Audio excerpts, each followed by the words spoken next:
Welcome, friends. Welcome to the series of self esteem building a positive attitude. Before we move on, start your day with a thought. This thought is given by Henry David Thoreau. He says, what a man thinks of himself, that is what determines, or rather indicates his faith. What he says, what a man thinks of himself, that is what determines, or rather indicates his faith. Friends, in this modern age, this thought is very relevant, and we move on to the story next. A beggar was sitting at a train station with a bowl full of pencils. A young executive passed by and dropped $1 into the bowl, but didn't take any pencils. He then boarded the train. Just before the doors were to close, the executive suddenly exited the train and bent back to the beggar. He grabbed a bunch of pencils and said, I will take some pencils. They're priced right. After all, you are a business person and so am I. And he dashed back onto the train. After 6 months, the executive attended a party. The beggar was also there, dressed in a suit and tie. The beggar recognized the executive, went up to him and said, you were probably don't recognize me, but I remember you. He then narrated the incident that had happened 6 months before. The executive said, now that you remind me, I do recall that you were begging. What are you doing here in a suit and tie? The beggar replied, you probably don't know what you did for me that day. Instead of giving me charity, you treated me with dignity. You grabbed the bunch of pencils and said they are priced right. After all, you are a business person and so am I. After you left, I thought to myself, beggar thought to himself, at what was he doing there? The beggar think and said, why I am begging? I decided to do something constructive in my life. I packed my bag, started working. Here I am. I just want to thank you for giving me back my dignity. That incident changed my life. So, that's what beggar said. Friends, what changed the beggar's life? What changed was his self-esteem went up and so did his performance. This is the magic of self-esteem in our lives. Simply, self-esteem is how we feel ourselves. Our opinion of ourselves critically influences everything from our performance at work, our relationships, and our role as parents to the accomplishment in life. Self-esteem is a major component in determining success or failure. High self-esteem leads to a happy, gracious life and purposeful life.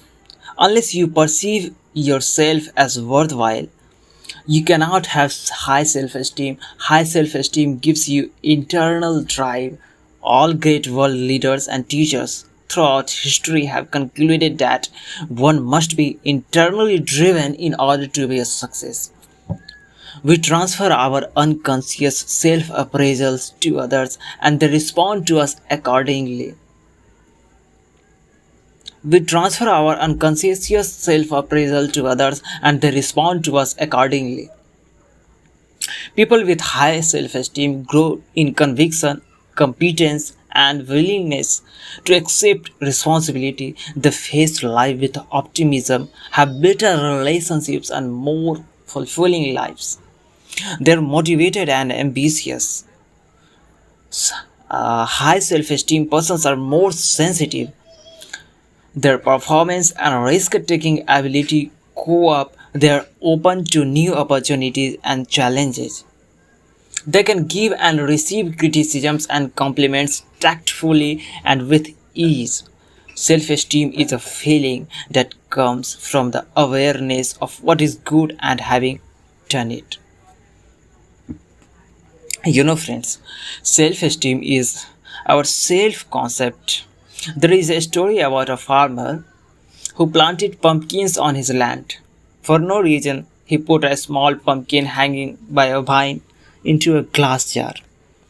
At harvest time, he saw that the pumpkin had grown equivalent only to the shape and size of the jar. Just as the pumpkin could not grow beyond the boundaries restricting it, you cannot perform beyond the boundaries if your self concept, whatever your boundaries may be. So, some advantages of self high esteem is a direct relationship between people's feelings and productivity. High self esteem is evident in respect for one's self, others, property, law, parents, and one's country. The reverse is also true. High self esteem builds strong convictions. It creates willingness to accept responsibility, builds optimistic attitudes. High self esteem leads to better relationships and fulfilling lives. It develops a caring attitude and makes a person more sensitive to others' needs. It makes a person self motivated and ambitious. It makes a person open to new opportunities and challenges. It improves performance and increase risk taking ability. Helps a person give and receive both criticism and compliments tactfully and easily. High self esteem prefers loss of business to loss of credibility because they realize that one cannot put a price on one's credibility. Friends, if we talk about low self esteem, how do we recognize poor self esteem? What are the behavior patterns of a person with poor self esteem? The following is a brief list we are going to give you. They are generally gossip mongers, self-esteem persons, low self-esteem persons, poor self-esteem persons are generally gossip mongers. They have critical nature. They criticize as if there is a contest going on to see what can criticize the most. Low self-esteem persons are concerned about egos. They're arrogant and pretend to know it all. People with low self-esteem are generally difficult to work with and work for. They tear down others to get a feeling of superiority. They're closed-minded and self-centered. Self-esteem persons never accept responsibility, always blaming others, and have a fatalistic attitude. They have no initiative and always wait for things to happen. Low self-esteem persons are jealous by nature. They are unwilling to accept positive criticism. They become defensive. They are bored and uncomfortable when alone. Poor self-esteem leads to breakdown in decency. People with low self-esteem don't know where to draw the line where decency stops and vulgarity starts. It is not unusual for people to tell jokes at social get-together, but with every drink, the jokes get dirtier and dirtier. They don't have genuine friends because they are not genuine themselves because their self-esteem is very low. Low self-esteem person make promises they know they're not going to keep. A person with low self-esteem would promise the moon to make a sale. Promises not kept lead to loss of credibility. And once if you lost your credibility, you lost everything. This behavior is senseless. Self-esteem person's behavior is also senseless and erratic. They swing from one end of the pendulum to another. They may be all sugar and honey today, but the same people may be out to cut your throat tomorrow. They lack balance as pendulum lack balance.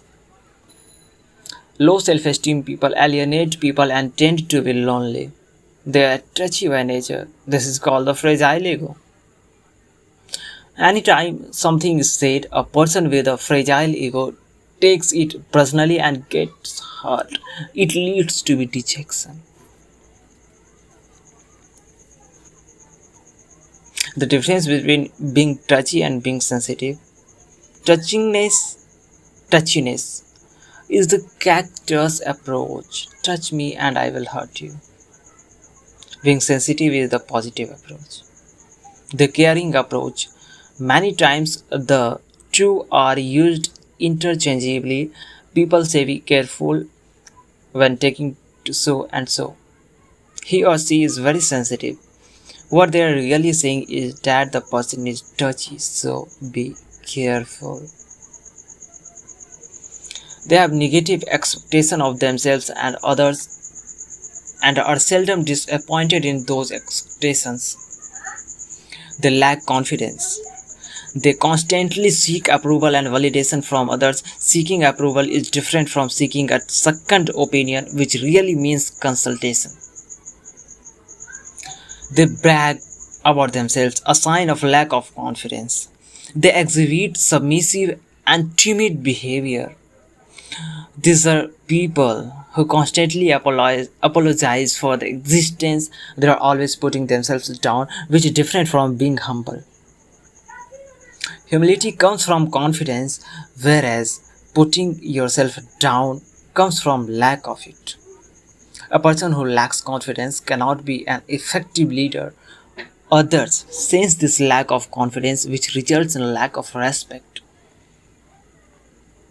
Friends, the lack of assertiveness, people with low self esteem are not willing to stand up for their beliefs.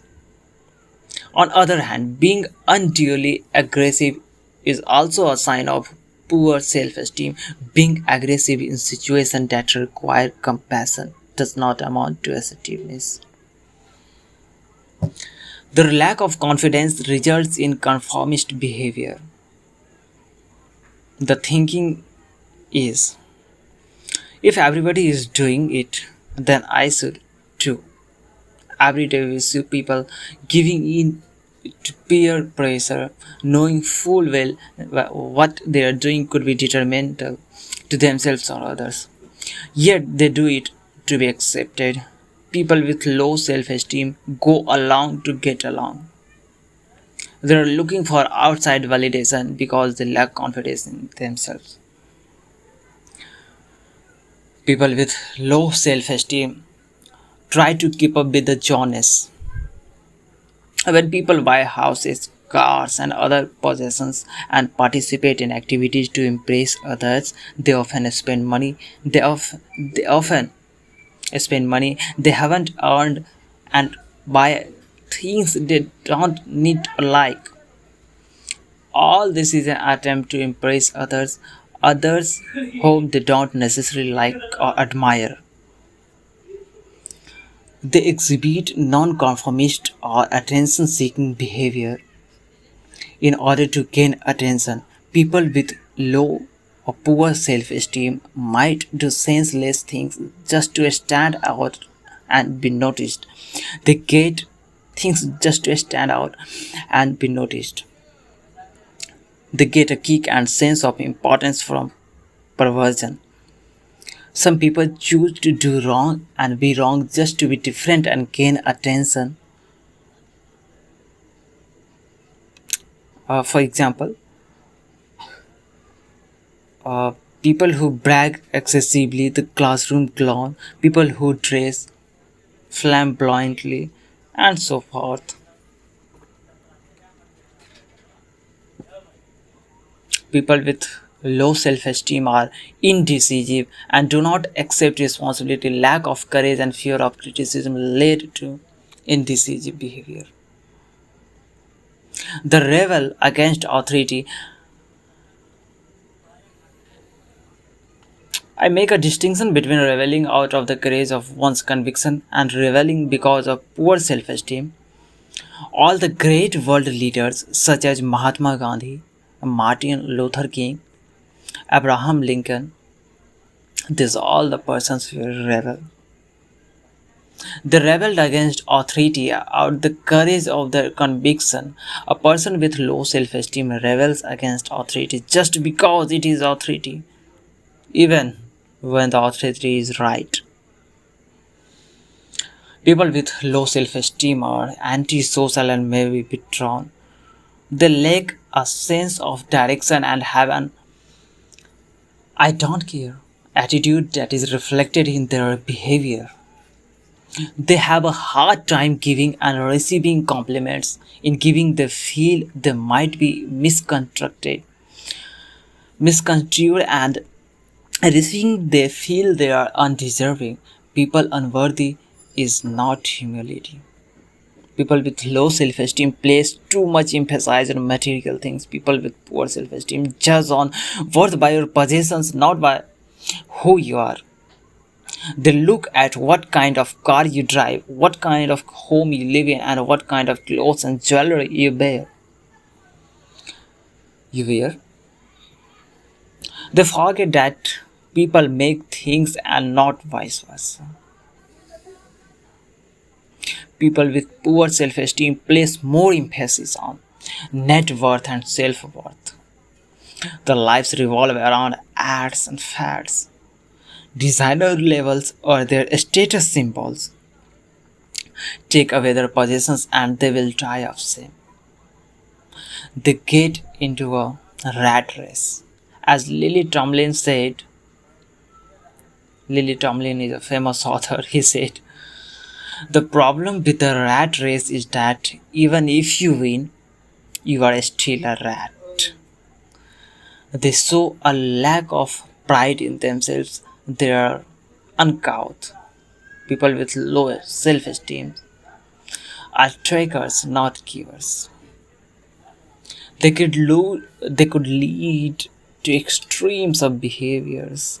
A person with high self esteem could choose identical behaviors for different reasons. He may be alone because he prefers solitude, whereas a person with low self esteem prefers to be alone because he is uncomfortable in groups. I'm gonna tell you some comparison characteristics of people with high esteem and low self esteem. People with high self esteem talk about ideas, and people with low self esteem talk about people. High self esteem talks about caring attitude, and they talk about critical attitude. People with high self esteem in him humility is presence, and people with low self esteem presence of arrogance is there. And there are many more examples which makes difference between high self-esteem and low self-esteem peoples. The objective of the example is to provide a basis of evaluation, not to produce guilt. It is not necessary to have all the high self-esteem traits. Some characteristics may be present to a greater or lesser degree. So next we move on. Why put on a mask? To understand him, let's move on to a story. A young executive with poor self-esteem was promoted, but he could not reconcile himself to his new office and positions. There was a knock at his door. To show how important and busy he was, he picked up the phone and then asked the visitors to come in. As the man waited for the executive kept talking on the phone, nodding and saying, "No problem, I can handle that." After a few minutes, he hung up and asked the visitor what he could do for him. The man replied, "Sir, I am here to connect your phone." Was very funny. The message is, why to pretend? Why pretend, yaar? What are we trying to prove? What do we want to accomplish? What do we need to lie? Why do we need to lie? Why look for feeling of false importance? All of these types of behaviors come from insecurity and poor self-esteem.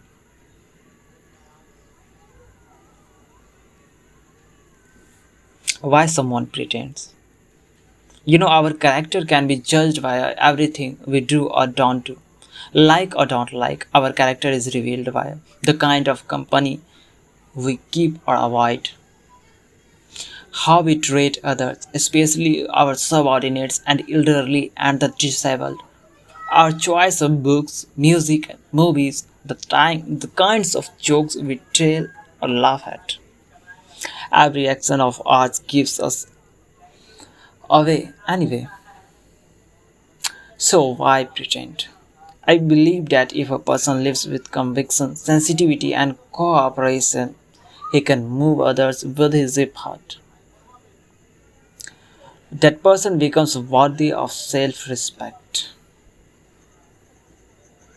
self confidence. That person becomes worthy of self acceptance, self love, self knowledge, self discipline. And negative self esteem person becomes worthy of self put down, self doubt, self abuse, self denial, self centeredness, self deceit. Deceit is also taken by him. Self indulgence. Self esteem is the way we feel about ourselves.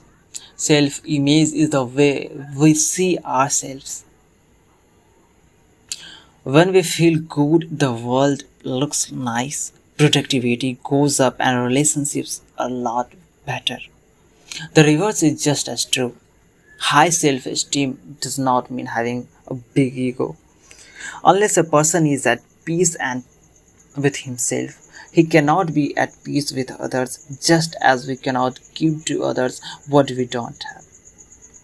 Unless we possess the complements of self-esteem, we cannot share it with others. We need to first evaluate ourselves honestly and put ourselves in order. Even in an aircraft, the safety instructions tell you to put your oxygen mask first before helping your child. This is not selfishness. This is not selfishness. Even in an aircraft, the safety instructions tell you to put your own mask, oxygen mask, first before helping your child. This is not selfishness. You need to be strong physically to help others physically, and you need to be strong emotionally before you can give to others emotionally. The cause is a so low self-esteem. We start forming our self-esteem positive or negative from the day we are born.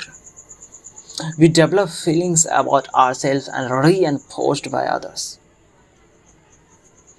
Negative self-talk of or negative auto-suggestions. Negative self-talk is when we say to ourselves consciously or unconsciously statements such as I have a poor memory, I am not good at math, I'm not an athlete, I'm tired. So the statements only reinforce the negative and put us down. Very soon our minds start believing these statements and our behavior changes accordingly. They become self-fulfilling prophecies. Your environment very much matters. Home environment especially very much matters. The greatest gift of a parent can give his child are roots. The best part of a family tree is the roots. Noticing a little girl's courteous and polite behaviors, asked. The teacher asked that girl, "Who taught you to be so courteous and polite?" The girl replied, "No one. It just runs in our family." So, friends, upbringing matters. Socrates, there is saying of Socrates.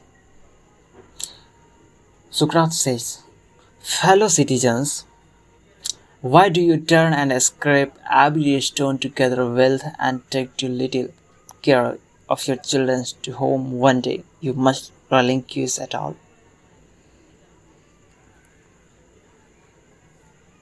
Socrates was a very great philosopher. Once again, we listen it.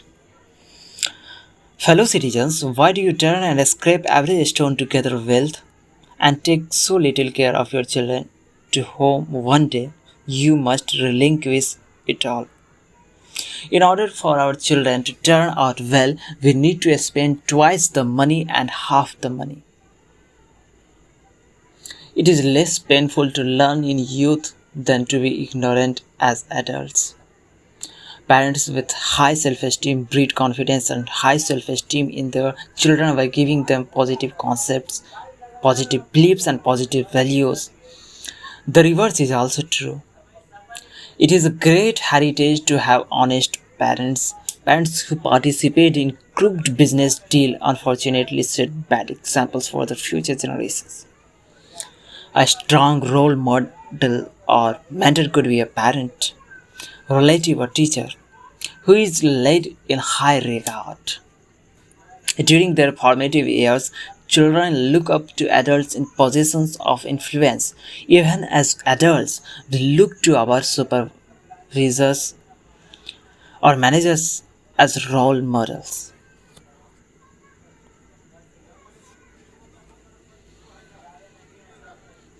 There is a stanza for you. Little lies upon you. Little lies upon you. There are little eyes upon you, and they are watching night and day. There are little ears that quickly take in every word you say. There are little hands all eager to do anything you do. And the little boy who's dreaming of the day he will like you. You are the little fellow's idol. You are the wisest of the wise.